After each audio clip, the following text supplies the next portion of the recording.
Hi guys, అందరూ ఎలా ఉన్నారు? బాగున్నారా? అని బాగున్నాను ఫ్రెండ్స్. ఇవాళ అయితే చాలా మంచి మంచి రెసిపీస్ చూసారు కదా. ఒక్కొక్క బంగాళదుంప ఎలా ఉందో, బంగాళదుంప కూర బఠానీలు వేసి టమాటోలు వేసి మంచి మసాలాలు వేసి చేసింది. అదిరిపోయింది కూర, ఎక్కడా దొరకదు. నిజంగా చాట్ తిన్నట్టే ఉంటుంది, మనకి చోలే తిన్నట్టే ఉంటుంది. అంత బాగా వచ్చింది, సూపర్బ్ వచ్చింది. చక్కగా ఇలాంటి కూర చేసుకున్నప్పుడు చపాతీలు చేసుకోండి, నాన్స్ చేసుకోండి, అలాగే పూరీలు చేసుకోండి, అదిరిపోతుంది. ఇలాగే అన్నంలో కూడా చాలా చాలా బాగుంటుంది. అలాగే రైస్ ఐటమ్స్ ఉంటాయి కదా, పులావ్, బిర్యానీ అలాంటివి ఉంటాయి కదా, అలాంటి వాటికి కూడా ఈ కూర బాగుంటుంది. ఎప్పుడు మనం పన్నీర్తోనూ మిగతా వాటితోనే తింటాం. ఇలా బంగాళదుంపల్ని ఇంత పెద్ద పెద్దగా ఎప్పుడైనా మనం మ్యాక్సిమం చెయ్యం. సో ఇలా చేసేసుకుంటే మాత్రం సూపర్ ఉంటుంది. ఒక్కొక్క బంగాళదుంప పిల్లలు తింటూ ఉంటే చాలా చాలా ఎంజాయ్ చేస్తారు కదా. సో ఇవాళ ఇది ఒక్కటే చేశాను. ఇవాళ చాలా చాలా టేస్టీగా ఉంటుంది. 1-2 సార్లు పిల్లలు తినేస్తారు, మళ్ళీ మళ్ళీ చేయమని అడుగుతారు. పిల్లలే కాదు, పెద్దవాళ్ళు కూడా చాలాసార్లు అడుగుతారు, మళ్ళీ చేయవే బంగాళదుంపలు తెచ్చి అంటారు.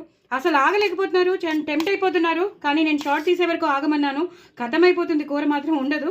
అలాగే టమాటో పచ్చడి చాలా చాలా బాగా వచ్చింది. దీని రెసిపీ కూడా నేను మీకు షేర్ చేస్తాను. అదిరిపోయింది పచ్చడి. దోశల్లోకి, ఇడ్లీలోకి, ఉత్తప్పంలోకి, అన్నంలోకి మల్టీపర్పస్ అనమాట. ఒక రకంగా ఇది ఒక్కసారి చేసి పెట్టేసుకుంటే మాత్రం సూపర్బ్ ఉంటుంది. ఇందులో జస్ట్ మనం టమాటోలు, పోపు, పచ్చిమిరపకాయలు, చింతపండు అవి ఉంటే చాలు, కొత్తిమీర ఉంటే చాలు, మనకి టమాటో పచ్చడి రెడీ అయిపోతుంది.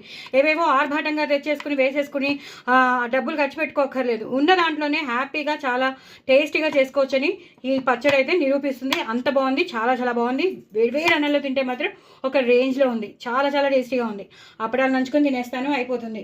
సో ఇదనమాట రెసిపీస్. ఇవాళ మాత్రం మెస్సీ చేసేసాను, చూసారా? చాలా రోజుల తర్వాత నేను మెస్సీ చేశాను.